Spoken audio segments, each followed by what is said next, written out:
Collector గారు కూడా వచ్చేసారు. మా గ్రామం తరఫున మేడం గారికి స్వాగతం, సుస్వాగతం.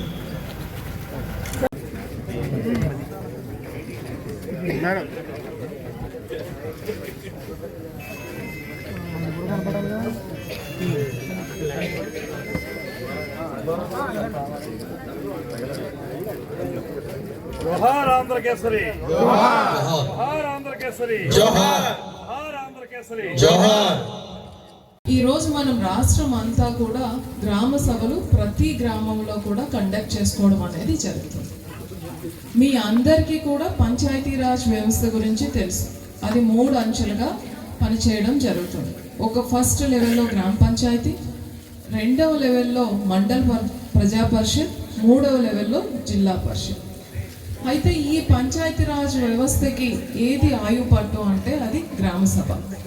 మన పంచాయతీరాజ్ చట్టం ప్రకారం మనం 4 సార్లు గ్రామ సభల్ని కండక్ట్ చేసుకోవాలి.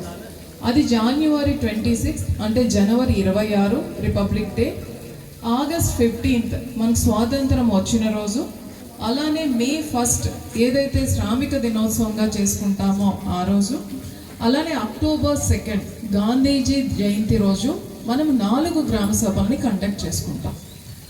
ఈ గ్రామ సభల్ని కండక్ట్ చేసుకునేటప్పుడు గ్రామ పంచాయతీ యొక్క విధి విధానాల మీద వాళ్ళకి ఏమైనా అభ్యంతరాలు ఉన్నా, అలానే గ్రామంలో కావాల్సిన అవసరాలు గ్రామ పంచాయతీకి తెలియజేసేటట్టు, గ్రామంలో ఉన్న ఇబ్బందులు, అలానే గ్రామ పంచాయతీ ఏదైతే అమలు చేస్తుందో ఆ అమలు చేసే కార్యక్రమాలు అనేది గ్రామ సభలో ఎవరైతే సభ్యులుగా ఉన్నారో వాళ్ళందరికీ చేరుతున్నాయా లేదా అనే ఉద్దేశంతో గ్రామ సభ అనేది ఒక ప్రజాస్వామ్య వేదిక.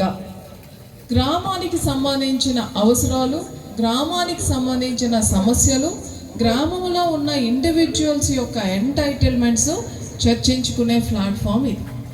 మనము 4 గ్రామ సభలు చేస్తున్నప్పటికీ గ్రామ సభ యొక్క ముఖ్య ఉద్దేశం ఇంకా ప్రజలకి అర్థం అవ్వాలి.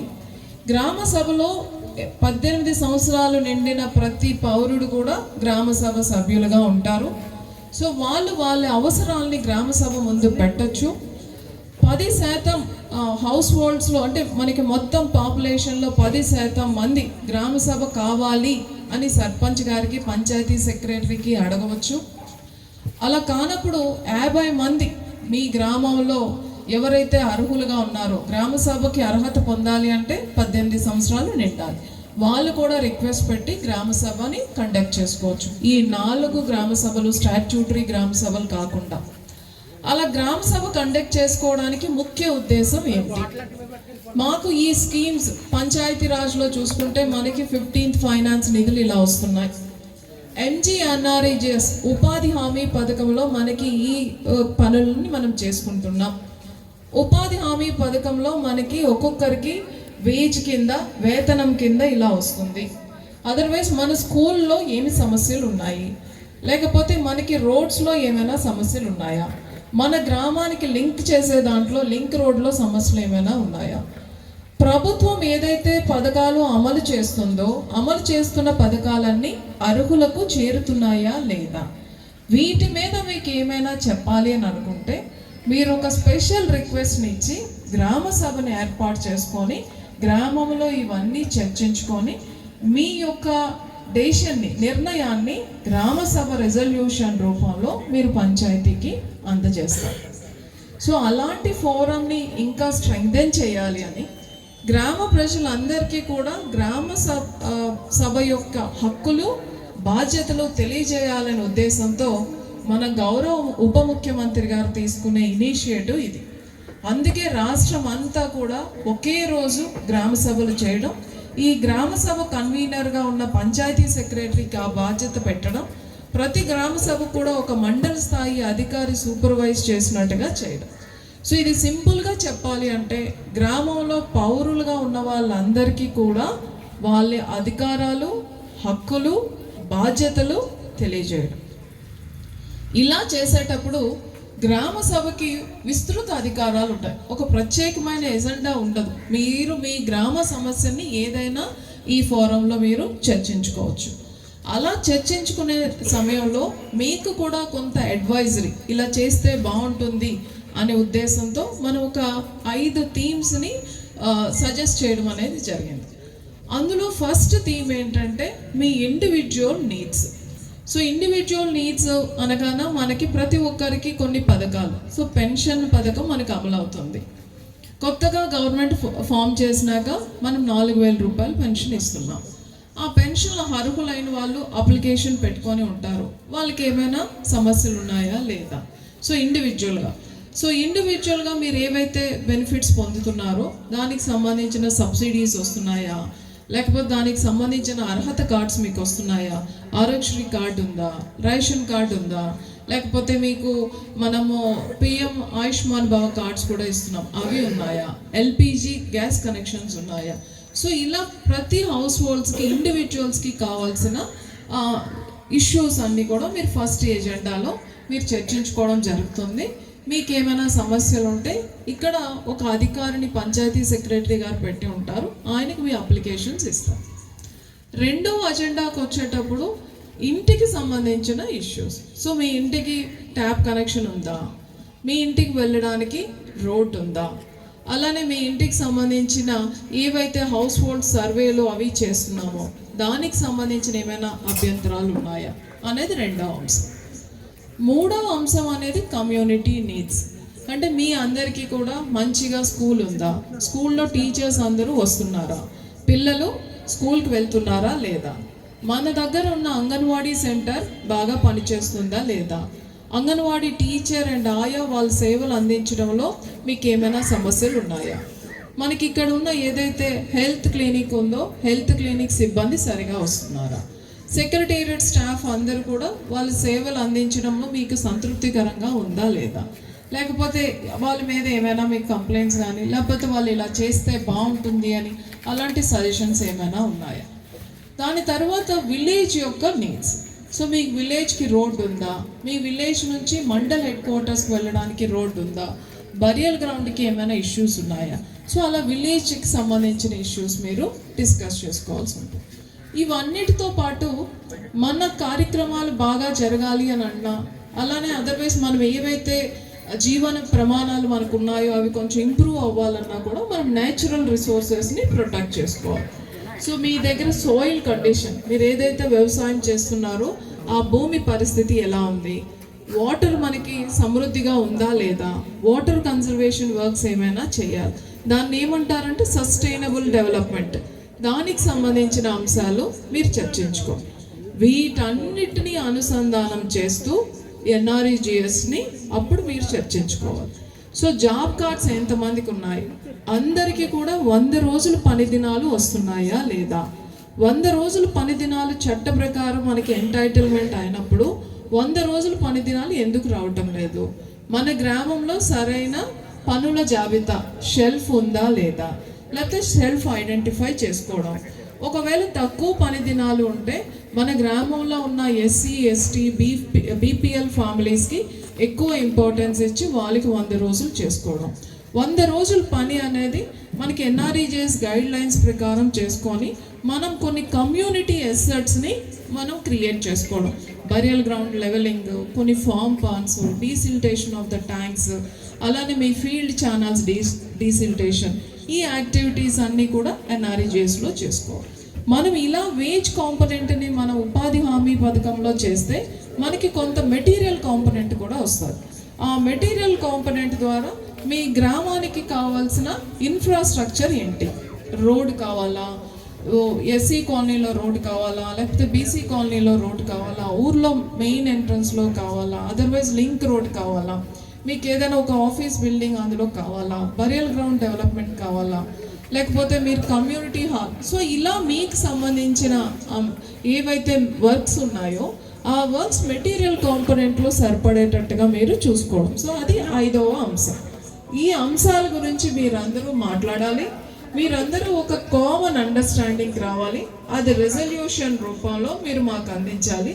దాన్ని అమలు చేసే బాధ్యత పంచాయతీస్కి, అలానే దానిపైన ఉన్న అధికారులకి కూడా ఉంటుంది.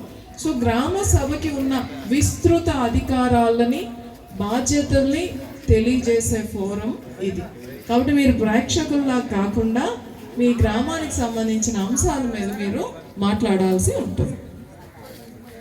మీద కూడా మంచినీటి మీద కూడా మనం ప్రధానమైన అంశం ఎక్కడ ఉన్నటువంటి లీకేజీలు ఉన్నా ఇంకోటి ఉన్న అవన్నీ అరెస్ట్ చేయటం, దానివల్ల వచ్చే పొల్యూషన్ని ఇది చేయటం, అదే కాకుండా నీటిని సురక్షితమైన నీరు ఇది చేయటం కోసం ఏదైతే క్లోరినేషన్ కానీ ఇంకోటి కానీ చేసుకోవాలో చేసుకోవటం, అలాగే ఇవన్నీ కూడా మనం ప్రతిదీ థింక్ చేయాలి. అలాగే స్కూల్ గురించి, స్కూల్స్లో ఉన్నటువంటి పరిస్థితులు ఏంటి, అక్కడ టాయిలెట్స్ ఎలా ఉన్నాయి, బాగా పనిచేస్తున్నాయా లేదా, అట్లా ప్రతి అంశాన్ని మనం ఆలోచించాలి. చిన్న గుండెని ఎదురుగా నిలబెట్టి కాల్చుకో దమ్ముంటే అని అడిగినటువంటి సాహసోపేతమైనటువంటి నాయకుడు, ఆంధ్రదేశానికి మొట్టమొదటి ముఖ్యమంత్రిగా ఎనలేని సేవలు అందించినటువంటి ఆంధ్రకేసరి టంగుటూరి ప్రకాశం పంతులు గారికి మన అందరి తరఫున కూడా ఘనమైనటువంటి నివాళులు అర్పించుకుంటూ, ఈరోజు ముఖ్యమంత్రి గారు, ఉప ముఖ్యమంత్రి గారు రాష్ట్రంలో ప్రజాస్వామ్యం ఫరిడి వెళ్ళాలనేటువంటి ఆలోచనతోటి ఒక అద్భుతమైనటువంటి కార్యక్రమాన్ని ఇప్పటికే ఉండి అమల్లో సరిగ్గా లేనటువంటి గ్రామ సభ అనేటువంటి కార్యక్రమాన్ని పునరుద్ధరణ చేసి అధికారంలోకి వచ్చిన వెంటనే ఆ కార్యక్రమానికి శ్రీకారం చుట్టినటువంటి సందర్భంలో ఈ కార్యక్రమానికి విశిష్ట అతిథిగా విచ్చేసినటువంటి మన కలెక్టర్ గారు అన్ని సమస్యల మీద స్పష్టమైనటువంటి అవగాహన ఉండి ఆ సమస్యల్ని పరిష్కరించడానికి ఒక ఉన్నతాధికారిగా సరైనటువంటి నిర్ణయాలు తీసుకునేటువంటి శ్రీమతి ప్రసాద్ గారికి, అదేవిధంగా 2 పర్యాయాలు ఈ ప్రాంతానికి శాసనసభ్యునిగా అనితర సాధ్యమైనటువంటి కార్యక్రమాలను నిర్వహించినటువంటి పెద్దలు శ్రీ బూరుపుల శేషారావు గారికి, వేదిక మీద ఉన్నటువంటి 50 మంది అధికారులకు, అనధికారులకు, రాజకీయ ప్రముఖులకు, అన్నిటికంటే 73, 74 రాజ్యాంగ సవరణలో మనకి ప్రధానంగా చెప్పినటువంటి మాట, ఎక్కడైనా అది గ్రామమైనా, పట్టణమైనా, నగరమైనా ఆ ప్రాంతాల్లో అభివృద్ధి జరగాలంటే ప్రజల యొక్క ప్రత్యక్ష పార్టిసిపేషన్ తోటే ఆ అభివృద్ధి కార్యక్రమాలు జరగాలనేటువంటి మాట స్పష్టంగా లిఖించబడింది. దాన్నే మనం గ్రామ సభ అంటున్నాం. అంటే ఒక గ్రామం తాలూకు అభివృద్ధి కానీ, సంక్షేమం కానీ ఏ రకంగా ఉండాలనేటువంటి ఆలోచన పైనుంచి వచ్చేటువంటి నాయకులు, పైనుంచి వచ్చేటువంటి అధికారులు చెప్పడం కాదు, స్థానికంగా క్షేత్రస్థాయిలో ఎవరైతే ఆ గ్రామంలో నివసిస్తున్నటువంటి గ్రామస్తులు ఉన్నారో వారు చెప్పాలి, మాకు ఇది కావాలి, ఈ రకంగా మా గ్రామాన్ని మేము అభివృద్ధి చేసుకుందాం అనుకునేటువంటి ఆలోచన చేస్తున్నాం. అదేవిధంగా మా బాధ్యతలను కూడా మేము నిర్వర్తిస్తామనేటువంటి మాటతోటి ముందుకు వస్తే దాన్ని గ్రామ సభ అంటున్నాం. ఆ గ్రామ సభలోనే ఏ నిర్ణయమైనా తీసుకోవాలనేటువంటి మాట చాలా కాలంగా మనకి చెప్తున్నప్పటికీ కూడా ఆచరణలోకి వచ్చేటప్పటికి గ్రామ సభ ఉండదు. మామూలుగా పైనుంచి మనకు ఒక ఆదేశం రావటం, దాన్ని కింది స్థాయిలో అమలు చేయటం, అంతేగాని కింద నుంచి ఇది మాకు కావాలని అడిగిన దాన్ని పైదాకా తీసుకెళ్ళి పైనుంచి ఒక నిర్ణయాన్ని తయారు చేసుకోవటం అనేటువంటి విధానం మనకు లేదు. టాప్ డౌన్ అప్రోచే కానీ బాటమ్ టాప్ అప్రోచ్ లేదని అంటుంటారు చాలాసార్లు ఇంగ్లీష్లో. ఆ అప్రోచ్ లేనటువంటి సందర్భంలో ఇవాళ ప్రజలకి అధికారం ఇవ్వాలనేటువంటి ఆలోచనతోటి రాజకీయాల్లోకి వచ్చినటువంటి మన ఉప ముఖ్యమంత్రి, పంచాయతీరాజ్ శాఖ మంత్రులు శ్రీ కొణిదెల పవన్ కళ్యాణ్ గారు ఒకే పర్యాయం, ఒకే రోజు ఈ రాష్ట్రంలో ఉన్నటువంటి అన్ని గ్రామ పంచాయతీల్లో కూడా గ్రామ సభలను ఏర్పాటు చేసుకుని ఆ సభల ద్వారా మా గ్రామానికి ఈ కార్యక్రమాలు కావాలనేటువంటి మాట ప్రజల నుంచే తీసుకుని దాన్ని రాబోయే రోజుల్లో ఒక్క రోజులోనే అన్ని చేస్తారని కాదు, లేకపోతే ఒక నెలలోనే అన్ని చేస్తారని కాదు, మీ యొక్క ఆలోచనలు ఏమిటో తీసుకుని వాటి ప్రాధాన్యత క్రమాన్ని నిర్ణయించుకుని ఒక్కొక్క గ్రామంలో అమలు చేయడానికి వీలుగా ఈ గ్రామ సభల్ని నిర్ణయించుకోవాలి, నిర్వహించుకోవాలనేటువంటి మాటని మన పవన్ కళ్యాణ్ గారు చెప్పిన మీదట దీన్ని ఒక అద్భుతమైనటువంటి కార్యక్రమంగా ఇవాళ ఈ రాష్ట్రంలో అన్ని గ్రామాల్లో కూడా నిర్వహించుకుంటూ జరుగుతుంది. కేవలం మన కాటకోటేశ్వరం గ్రామంలో మాత్రమే కాదు, రాష్ట్రంలో ఉన్నటువంటి అన్ని గ్రామాల్లో ప్రతి ఒక్క గ్రామంలో కూడా ఈ కార్యక్రమం జరుగుతుంది. దీంట్లో భాగంగా ఇంతకుముందు కలెక్టర్ గారు చాలా విశదీకరించి చెప్పారు. దాంతోపాటు శేషారావు గారు కూడా బాధ్యతల గురించి కూడా చెప్పారు. ఈ రెండింటిని దృష్టిలో పెట్టుకోండి. ఇప్పటికే మన పార్టీ అధికారంలోకి వచ్చిన తర్వాత, ఈ ప్రభుత్వం వచ్చిన తర్వాత మనం ఎక్కడైతే అవకాశం ఉంది గ్రామాల అభివృద్ధి చేయడానికి అనేటువంటి చూసి కొన్ని నిధులు మనకి మహాత్మా గాంధీ గ్రామీణ ఉపాధి హామీ పథకం ఏదైతే ఉందో ఎన్ఆర్ఈజిఎస్, ఆ పథకం కింద కొంత నిధుల్ని తీసుకురావచ్చు అనేటువంటి ఆలోచన చేసి పంచాయతీరాజ్ శాఖ మంత్రులు పవన్ కళ్యాణ్ గారితో మాట్లాడి మన నియోజకవర్గానికి రమారమి 11 కోట్ల రూపాయల నిధుల్ని తీసుకొచ్చాను నేను అనేటువంటి మాటను మీకు తెలియజేస్తున్నాను. అందులో చాలా గ్రామాల్లో మనం కార్యక్రమాలు నిర్వహించుకుంటున్నాం. ముఖ్యంగా కాటకురం గ్రామంలో ఇవాళ రమారమి 25 లక్షల రూపాయల నిధులతోటి ఇక్కడ కార్యక్రమాలను నిర్వహించబోతున్నాం. అయితే ఇందులో నేను హానెస్ట్గా ఒప్పుకునేటువంటి మాట ఒకటి ఏంటంటే, నిధులు ఎక్కడ మనకు తొందరగా తెచ్చుకోకపోతే ఇబ్బంది పడతామనే ఆలోచనతోటి పలానా రోడ్లు వేయించుకోవడానికి నిధులు కావాలని అడిగి తెచ్చుకున్నటువంటి మాట వాస్తవం.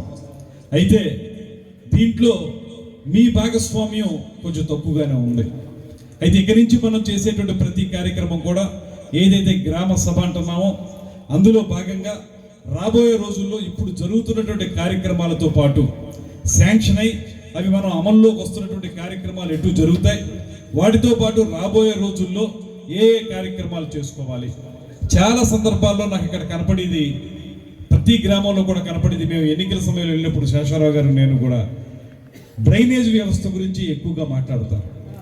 రోడ్డు ఉంటే డ్రైన్ లేదు, డ్రైన్ ఉంటే రోడ్ లేదు. రోడ్డు డ్రైను రెండు ఉంటేనే మనకి ఆ రోడ్డు 10 కాలాల పాటు నిలబడద్ది. అదేవిధంగా మన మురుగునీరు బయటికి వెళ్ళేదానికి అవకాశం ఉంటుంది. ఆ డ్రైన్ల వ్యవస్థ ఒకటి బాగు చేసుకోవాలనేటువంటి మాట చాలా మంది స్పష్టంగా చెప్తా ఉన్నారు. అదేవిధంగా పుంత రోడ్లు కొన్ని, ఆ పుంత రోడ్లని బాగు చేసుకుని సరైనటువంటి మార్గంగా ఏర్పాటు చేసుకోవాలనేటువంటి మాట కూడా కొన్నిసార్లు చెప్తున్నారు. ఇప్పుడు కూడా మిత్రులు చెప్తున్నారు, కాటకోటేశ్వరం గ్రామంలో మనకున్నటువంటి ఈ పుంత రోడ్లని ఏ రకంగా బాగు చేసుకోవాలనేటువంటి మాట. దీనికి మనకి ఏదైతే గ్రామీణ ఉపాధి హామీ పథకం కింద నిధులు ఉంటాయో అవి కానీ, రాబోయే రోజుల్లో ఇతర నిధులు కానీ, వీటన్నిటినీ కూడా మనం తీసుకొచ్చి గ్రామాన్ని అభివృద్ధి చేసుకోవాలంటే ఏ కార్యక్రమాల్ని ఎప్పుడెప్పుడు నిర్వహించుకోవాలనేటువంటి మాటని మీ ఆలోచనల నుంచి తీసుకుని చేయాలనేటువంటి దానికే ఈ గ్రామ సభను ఏర్పాటు చేయడం జరిగింది. ఇందులో కలెక్టర్ గారు చాలా స్పష్టంగా చెప్పారు ఏ అంశాలు ఇందులో ఉంటాయి, ఏ అంశాల్లో మనం ఆలోచించుకుని చెప్పాలని. దాంతోపాటు ఒక ముఖ్యమైన మాట వారు చెప్పింది ఏంటంటే, మీరు కేవలం మేము చెప్పే మాటలు విని చప్పట్లు కొట్టి వెళ్ళిపోవడానికి కాదు ఈ కార్యక్రమం. మీరందరిలో ఎక్కువ భాగం ఎవరైతే మాకు ఈ పలానా కార్యక్రమం కావాలని మీరు కోరతారో ఆ కార్యక్రమాన్ని మేము చేపట్టాలి. అప్పుడే ఇది గ్రామ స్వరాజ్యం అవుతుంది. అంతేగాని మేము చెప్పి మేము చేసేయడం కాకుండా మీ నుంచి ఆ అవసరం ఏంటో గుర్తించి మీరు ఆ అవసరాన్ని మాకు కావాలని మీకు చెబితే దాన్ని మేము చేయాల్సినటువంటి బాధ్యత ఉంది. దాన్ని మీరు అందరూ కూర్చుని రాబోయే రోజుల్లో ఏ కార్యక్రమాలు చేసుకోవాలనుకుంటున్నారో ఒక విజ్ఞాపన పత్రం ద్వారా తయారు చేసుకుని దాన్ని మాకు అందిస్తే మేము నిర్ణయించి ఎక్కడెక్కడ నిధులు సేకరించగలమో చూసుకుని కలెక్టర్ గారితో కూడా మాట్లాడి, పై అధికారులతో మాట్లాడి, మన మంత్రులతో ఇతర మంత్రులతో కూడా మాట్లాడి వాటిని సాధించి పెట్టడానికి కృషి చేయడానికి తొలి అడుగు ఈ గ్రామ సభ అనేటువంటి మాటని మీ అందరికీ నేను మనవి చేస్తున్నాను. దయచేసి దీన్ని వినియోగించుకుందాం. ఇందాక కలెక్టర్ గారు చెప్పినట్లుగా సంవత్సరానికి ఒక 4 పర్యాయాలు ఈ గ్రామ సభలను మనం ఏర్పాటు చేసుకోవాలి. ఆ గ్రామ సభలను ఏర్పాటు చేసుకుని ఎప్పటికప్పుడు జరిగిన పనితీరును పరిశీలించుకుని ఏమేం జరగాలనేటువంటి కార్యక్రమాలని మనం చేపట్టినట్లయితే మీరందరూ ఏదైతే ఇప్పటి వరకు 5 సంవత్సరాల కాలం పాటు ఏ రకమైన అభివృద్ధి లేకుండా, చాలా మంది గ్రామాల్లోకి వెళ్తే చెప్పారు, శేషారావు గారు ఎమ్మెల్యేగా ఉన్నప్పుడు వేసిన రోడ్డు అండి ఇది, మళ్ళీ రోడ్డు వేయలేదండి అనేటువంటి మాట చాలా మంది చెప్పారు నాకు, ఏ గ్రామంలోకి వెళ్ళినా. అటువంటి పరిస్థితులు కాకుండా అనునిత్యం కూడా మీ అభివృద్ధి కోసం కృషి చేయడానికి వీలుగా ఈ ప్రభుత్వం, ఇవాళ మన దగ్గర ఏం డబ్బు లేదు, ప్రభుత్వం అంటే బాగా డబ్బు ఉంటుందని మాత్రం అనుకోకండి. మొత్తం ఉన్న డబ్బుని ఊడ్చుకుని వెళ్ళిపోయింది ఆ ప్రభుత్వం. ఎక్కడైనా సరే వేరే డబ్బును కూడా దారి మళ్లించి వాళ్ళ బొక్కసం నింపుకున్నటువంటి సందర్భాన్ని కూడా మనం చూసాం. దాంతోపాటు మీ అందరికీ అనుభవంలో ఉన్నటువంటి మాట, మొన్న జరిగిపోయిన పంటకు సంబంధించినటువంటి ధాన్యాన్ని మీరు అమ్మితే దానికి ఇవ్వాల్సినటువంటి బకాయిలు ఏవైతే ఉన్నాయో ఈ రాష్ట్రంలో రమారవి 1600 కోట్ల రూపాయల బకాయిల్ని గడిచిన ప్రభుత్వం వాళ్ళు వెళ్ళిపోయే ముందు తీర్చి వెళ్లాల్సిన బాధ్యతని విస్మరించి పారిపోతే మళ్ళీ ఇవాళ సమర్థవంతమైనటువంటి ముఖ్యమంత్రి కనుక శ్రీ నారా చంద్రబాబు నాయుడు గారు, అదేవిధంగా పవన్ కళ్యాణ్ గారు ఈ రాష్ట్రంలో నాబార్డ్ నుంచి డబ్బులు తీసుకొచ్చి మరో చోటు నుంచి డబ్బులు తీసుకొచ్చి 1600 కోట్ల రూపాయల రైతులు బకాయిల్ని చెల్లించినటువంటి ఘనమైన ప్రభుత్వం మన ప్రభుత్వం అనేటువంటి మాటను మీకు తెలియజేస్తా ఉన్నాను. పెన్షన్లు పెంచడం విషయంలో కానివ్వండి, లేకపోతే ధరల్ని స్థిరీకరించే విషయంలో కానివ్వండి, ఈ అన్ని విషయాల్లో కూడా ఈ ప్రభుత్వం మీ అందరికీ ఉపయోగపడే విధంగా చేస్తుంది. నిన్న అక్కడ అచ్యుతాపురం విశాఖపట్నం జిల్లాలో అక్కడ జరగరాని ప్రమాదం జరిగితే ముఖ్యమంత్రి గారు హోటాహుటిని అక్కడికి రావడం జరిగింది.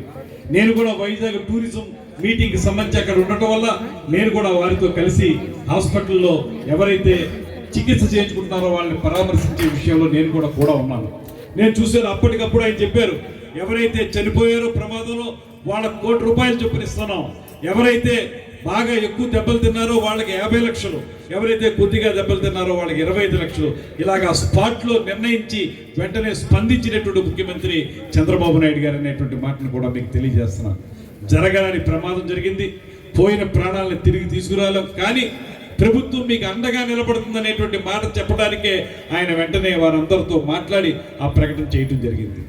ఇది ఈ ప్రభుత్వం ప్రజాప్రభుత్వం అనేటువంటి మాట మీకు తెలియజేస్తున్నాం. ఈ ప్రజాప్రభుత్వం ఖచ్చితంగా మీ అందరి అవసరాల్ని తీర్చడానికే ఉన్నాం. ఏదైతే ఇప్పటికే శాంక్షన్ అయినటువంటి 25 లక్షల రూపాయల కార్యక్రమాలు ప్రారంభం అవుతూ ఉన్నాయి మీ గ్రామంలో, వాటితో పాటు రాబోయే రోజుల్లో ఏం చేయాలో మీరు అందరూ ఆలోచించుకుని ఒక నిర్ణయం చెప్తే ఖచ్చితంగా మీకు ఆ పనులు చేసి పెట్టడానికి మీ శాసనసభ్యుడిగా నేను సిద్ధంగా ఉంటాననేటువంటి మాటను కూడా పదే తెలియజేసుకుంటూ, గ్రామ సభలను ఉపయోగించుకోండి. గ్రామ సభల ద్వారా మన యొక్క ఆలోచనలు పంచుకోండి. ఎప్పటి నుంచి మీరు భాగస్వాములు అవటం, ఎందుకంటే ప్రజారాజ్యాల్లో ఎప్పుడు కూడా ప్రజలే దేవుళ్ళు అనేటువంటి మాట అప్పటి ఎన్టీ రామారావు గారి దగ్గర నుంచి ఇప్పటి పవన్ కళ్యాణ్ గారి వరకు చెప్తున్నారు. ప్రజల యొక్క ఆలోచనలే ప్రధానంగా తీసుకోవాలి. ఆ ఆలోచనలు తీసుకుని చేస్తాం. ఈ గ్రామ సభలో ఏవైతే 4-5 అంశాలు చెప్పారో, మీకు అవసరమైనటువంటి మరుగుదొడ్ల నిర్మాణం కానివ్వండి, లేకపోతే రోడ్లు విస్తరణ కానీ రోడ్లు కానివ్వండి, అదేవిధంగా కొంత రోడ్లు బాగు చేసుకోవడం కానివ్వండి, ఇలాంటి మీకు సొంతంగా అవసరమయ్యేటువంటి కార్యక్రమాలు, సమాజానికి అవసరమయ్యేటువంటి కార్యక్రమాలు, మొత్తం గ్రూపుకు అవసరమయ్యేటువంటి కార్యక్రమాలు, ఇలాగ చాలా 4 రకాలు ఉన్నాయి. వీటన్నిటినీ కూడా మీరు దృష్టిలో పెట్టుకుని ఒక తయారు చేసుకుని మీరు ఆ విజ్ఞాపన పత్రం ఇస్తే దాన్ని రాబోయే రోజుల్లో అమలు చేస్తామనేటువంటి మాటని మీ అందరికీ తెలియజేసుకుంటూ ఈ కార్యక్రమం కాటకోటేశ్వరంతి ప్రారంభించడం నాకు చాలా ఆనందంగా ఉంది. మొన్న ఇక్కడ జరిగిన జాతరకి నేను రాలేకపోయాను, అందువల్ల నేను కోరుకున్నాను ఇవాళ జరిగేటువంటి గ్రామ సభ ఖచ్చితంగా కాటకోటేశ్వరంలో ప్రారంభమైతే బాగుంటుంది అనుకున్నాను. ఆ రకంగానే అధికారులు కూడా ఈ గ్రామాన్ని నిర్ణయించారు. అందుకు అందరికీ కూడా ప్రత్యేకమైన ధన్యవాదాలు తెలియజేస్తూ సెలవు తీసుకుంటున్నాను. శేషారావు గారు ఇందాక మెన్షన్ చేశారు కుంట గురించి. అక్కడ నుంచి మన మెయిన్ రోడ్డు వరకు కూడా రోడ్డు ఇబ్బందిగా ఉంటుంది, వాటర్ వెళ్ళడానికి కూడా ఇబ్బంది. అదొకటి మీరు దృష్టిలో పెట్టుకోవాలి సార్. నెక్స్ట్ 2 గుడాంసుల నుంచి మన గ్రామం దాటి వరకు కూడా వాటర్, వర్షం నీరు ఎప్పుడు వచ్చినా కానీ పైనుంచి వెళ్ళిపోద్దండి. అదొకటి సార్, పైనుంచి రోడ్డు మీద నుంచి వెళ్తుందండి. అదొకటి బాగా సమస్యగా ఉంది. డ్రైన్ ఉంది సార్, కాకపోతే ఆ డ్రైన్కి తగ్గ సెక్షన్ పైనుంచి వెళ్ళిపోద్ది వాటర్. అది సార్ ఉన్నప్పుడు కొంచెం కట్టారండి, ఆ తర్వాత ఉన్నదేమో ఆగిపోయింది. అదేముందని కొంచెం అగ్రిమెంట్ బుక్ చేసుకోవడం వల్ల అయిపోయి ఏముందంటే అవుటర్ చెల్లేదంతా కూడా రోడ్ ఎక్కి ఆర్ఎంబి రోడ్ ఎక్కి వెళ్ళిపోతుంది సార్. ఒక 2 వర్షం పడిన తర్వాత ఒక 2 అవర్స్ ఉంటేనే కానీ క్లియర్ అవ్వట్లేదండి. అప్పుడు తోరలు రావట్లేదండి. సార్ టైం ససరాఫ్ టైంలో అక్కడ సారే ఇంజనీర్స్ లేకుండా తోర్స్ ఎస్టిమేషన్ వేసి ఆయన పెట్టారండి. ఈవేళ కూడా ఆ వనకం వెళ్ళి బావగారు వెళ్ళే దారిలో కూడా ఆ రోడ్డు 2 తోరలు పెట్టేశారు. అది ఇక్కడ కూడా జరుగుతుందండి సార్. ఈ డ్రైన్స్ విషయంలో ఒక అబ్జర్వేషన్ సార్, మనకి రోడ్ కమ్ డ్రైన్ అనేది ఒరిజినల్ ఎస్టిమేషన్ ఉండేది. తర్వాత రోడ్స్ అయితే ఫాస్ట్గా అవుతాయి కాబట్టి వాళ్ళు చేసేసారు. ఇది పంచాయతీ రాజ్తో డ్రైన్స్ ఎగ్జిక్యూట్ చేస్తున్నారు సార్. బట్ డ్రైన్స్ ఎగ్జిక్యూట్ చేసినప్పుడు లెవెల్స్ చాలా ఇంపార్టెంట్. తర్వాత బేసిన్ లెవెల్స్ కూడా సార్. ఒక్కొక్కసారి చిన్న విలేజ్ అయినా కూడా 2 బేసిన్స్ వచ్చేస్తాయి. సో అందుకని వాళ్ళ ఆర్డబ్ల్యూఎస్ నుంచి రిక్వెస్ట్ ఏంటంటే drains let it be executed through RWS, అప్పుడు డిస్పోజల్ ప్లాన్ కూడా వాళ్ళ దగ్గర ఉంటుంది. ఇప్పుడు పార్షియల్గా ఇప్పుడు ఆయన చెప్పింది ఒక దగ్గర కన్స్ట్రక్ట్ అయింది సార్, అక్కడ నుంచి ఆగిపోయింది. సో ఆ లెవెల్ తీసుకొని మరలా ఆ లెవెల్ పర్మిట్ చేసినట్టుగా నెక్స్ట్ వర్క్ చేయాల్సి ఉంటుంది. ఇప్పుడు చేయట్లేదు. వేయాలి, మట్టితోటి కప్పాలనేటువంటి మాట చెప్తున్నారు. సాయిల్ ఫిల్లింగ్ అంటే అదేనమ్మా. అది చేయటానికి మనకి ఎన్ఆర్జిఎస్లో కాంపోనెంట్ ఉంది, దాన్ని ఇమీడియట్గా టేకప్ చేయమని చెప్తున్నాం.